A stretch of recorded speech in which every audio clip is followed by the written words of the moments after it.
Students, तो आज हम केमिस्ट्री का एक बहुत इम्पॉर्टेंट टॉपिक डिस्कस करेंगे, that is how to calculate molecular mass of compound. जब भी एलिमेंट्स कंबाइन करेंगे, कोई भी एलिमेंट्स जब कंबाइन करते हैं तो वो क्या बनाते हैं? ऑब्वियसली कंपाउंड्स बनाते हैं। और ये एलिमेंट्स हमेशा एक फिक्स रेशो में कंबाइन करेंगे। जैसे कोई कंपाउंड की मैं बात करूँ, लाइक H2O। H2O के अंदर क्या है? वाटर बन रहा है, and the water is formed by the combination of H and O, hydrogen and oxygen in the ratio of 1:8। अब ये रेशो कैसे है? ये रेशो फिक्स रहता है हर किसी कंपाउंड की फॉर्मेशन के वक्त। तो अब स्टूडेंट्स, हमें इसका क्या है, इन डिफरेंट कंपाउंड्स के क्या कैलकुलेट करने हैं? मॉलिक्यूलर मास कैलकुलेट करना है। तो स्टूडेंट्स, अगर आपको कंपाउंड का मॉलिक्यूलर मास जानना है तो एटलीस्ट क्लास 9th और 10th के लिए students I am talking about कि आपको 1 से लेकर 20 तक जितने भी एलिमेंट है उसके एटॉमिक मास निकालने आपको आने चाहिए। और इसके लिए मैंने अपने ही चैनल पर एक वीडियो अपलोड कर रखी है कि किस ट्रिक से आप 1 से लेकर 20 तक एलिमेंट के जो एटॉमिक मास है वो निकाल सकते हो। अगर आपको एटॉमिक मास ध्यान में होंगे तो उनसे आप मॉलिक्यूलर मास कैलकुलेट कर पाओगे। तो यहाँ पे हमने बात करी है H2O की। सो H2O का मॉलिक्यूलर मास अब कैसे कैलकुलेट करेंगे? यहाँ पे कितने हाइड्रोजन है? 2 हाइड्रोजन है। सो एक हाइड्रोजन का जो एटॉमिक मास होता है वो होता है 1U। U स्टैंड फॉर, यहाँ पे 1U, U stand for unified mass होता है, ठीक है, यूनिफाइड मास। फिर प्लस लगा देंगे हम बीच में, क्योंकि यहाँ पे हमने हाइड्रोजन 2 है तो 2 को हम किससे मल्टीप्लाई करेंगे? 1 से, क्योंकि एक हाइड्रोजन का 1 होता है तो 2 का कितना हो जाएगा? 2। ऑक्सीजन के लिए हम क्या लिखेंगे?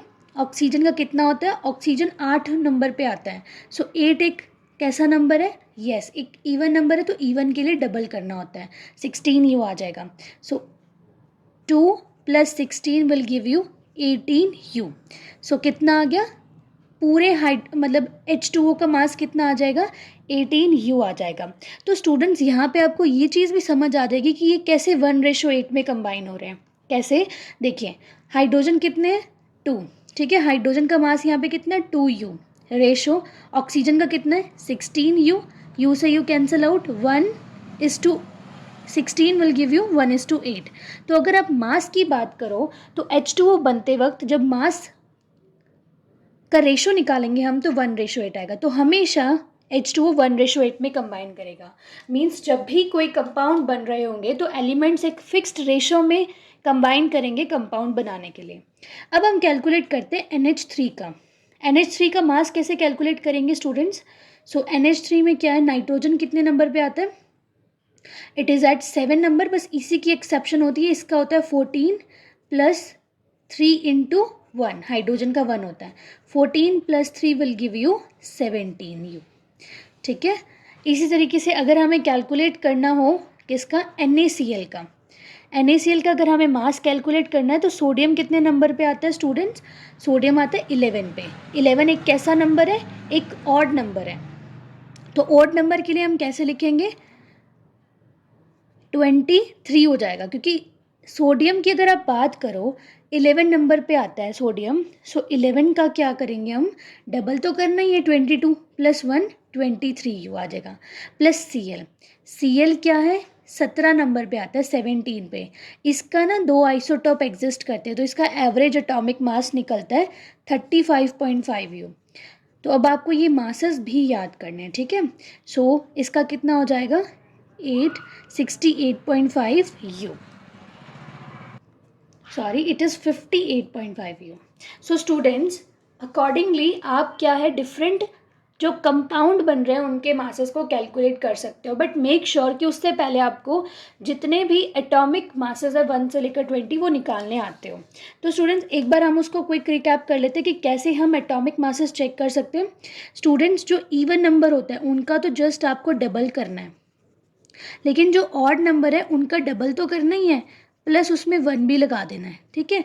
जैसे हम बात करें, हाइड्रोजन 1 नंबर पे आता है, ये एक्सेप्शन है। 3 एक्सेप्शन होगी इस रूल के लिए, 1 से लेकर 20 में से 3 एक्सेप्शन होगी, बस उनको छोड़ के बाकी सबका आप कैलकुलेट कर पाओगे इस एक ट्रिक से।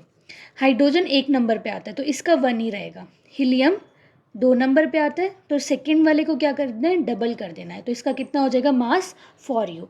हम इसकी एटॉमिक मास निकाल रहे हैं, इसके एक एटम का मास निकाल रहे हैं। फिर है लिथियम, 3 पे आते हैं, 3 का डबल कितना कर दोगे, 6 + 1 7, क्योंकि 3 एक कैसा नंबर है, एक ऑड नंबर है, ठीक है। Lithium, beryllium, boron, boron is at 4 number, so 4 का क्या करना है, जस्ट डबल करना है। इस ट्रिक से आप क्या निकाल पाओगे, एटॉमिक नंबर निकाल पाओगे। और बस इस सीरीज में एलिमेंट्स पूरे प्रॉपरली याद कर लेने आपको। बस एक्सेप्शन कौन सा है, हाइड्रोजन है, एक नाइट्रोजन है, नाइट्रोजन 7 पे आता है, इसका जस्ट डबल करना है। नो डाउट होना तो क्या चाहिए था कि ये डबल +1 होना चाहिए था, लेकिन इसमें जस्ट डबल होता है। दूसरी एक्सेप्शन बात करूँ, 1 is hydrogen, second is nitrogen, and the third exception to this trick is that is chlorine which is at 17 number. 17 भी एक ऑड नंबर है, लेकिन इसका क्या होता है, 2 आइसोटॉप एग्जिस्ट करते हैं, इसलिए 35.5 U होता है। तो स्टूडेंट्स, आई होप कि आपको ये मॉलिक्यूलर मास कैलकुलेट करने का कॉन्सेप्ट ये समझ आया होगा। एक क्वेश्चन और करके देखते हैं हम, PCl5। तो PCl5 में फॉस्फोरस कितने नंबर पे आता है, येस इट इज़ एट 15, 15 का डबल करोगे 30, 31, प्लस क्लोरीन कितने पे आता है, क्लोरीन 17 पे, बट इसका एटॉमिक मास मैंने यहाँ लिख दिया कितना होता है, 35.5 U, ठीक है। सो अब आप इसको कमेंट करके बताना कि इसका आंसर क्या आएगा। You have to just multiply this and write the answer in the comment section. Thank you for watching. If you think that these videos are helping you, so share with your friends and don't forget to subscribe the channel. Thank you.